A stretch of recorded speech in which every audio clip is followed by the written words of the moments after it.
Pemirsa, kita memiliki informasi yang tidak patut ditiru oleh kita semua. Peristiwa memilukan terjadi di Kabupaten Goa, Sulawesi Selatan. Seorang anak tega menelantarkan dan meninggalkan kedua orang tuanya yang sudah lansia di pinggir jalan. Mobil, dia buang orang tuanya turun.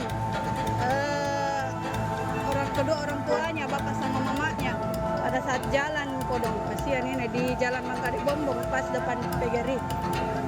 Ditahan sama warga. Ini adalah aksi anak durhaka. Anak yang terlantarkan kedua orang tua kandungnya yang telah lansia.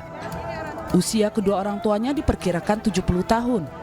Kemudian diturunkan dari mobil dengan nomor polisi DP 1415EB di Jalan Manggarupi, Kelurahan Bonto Bontoa, Kecamatan Somba Opu, Kabupaten Goa, Sulawesi Selatan. Warga yang melihat kejadian berhasil menghentikan kendaraan anak yang melaju meninggalkan kedua orang tuanya. Pelaku hampir saja menjadi aksi brutal warga. Namun karena kasih orang tua sepanjang jalan, orang tua memaafkan tingkah anaknya setelah didamaikan polisi dari Polsek Somba Opu. Ini anak dan kedua orang tuanya naik mobil bersama-sama. Sang anak yang mengemudikan kendaraan. Saat itu sang ibu meminta kepada si anak ini untuk kembali ke rumah mengambil surat berobat yang tertinggal di rumah. Karena mereka ingin menuju ke rumah sakit Syekh Yusuf Kabupaten Goa. Sang anak saat itu tidak mau, dia menolak. Nah, kemudian terjadi perdebatan. Nah, karena perdebatan itu, sang anak ini kan ingin cepat-cepat pulang atau pergi ke lokasi tempat penjual nasi kuningnya dia.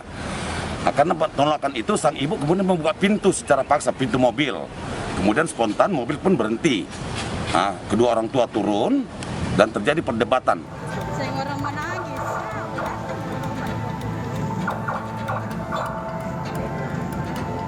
Orang menangis kodong. Tidak sedikit sebagian warga sampai menangis karena tidak tega melihat kedua orang tua yang sudah renta ditelantarkan begitu saja di tepi jalan oleh anak kandungnya. Dari Goa, Sulawesi Selatan, Bukma iNews melaporkan.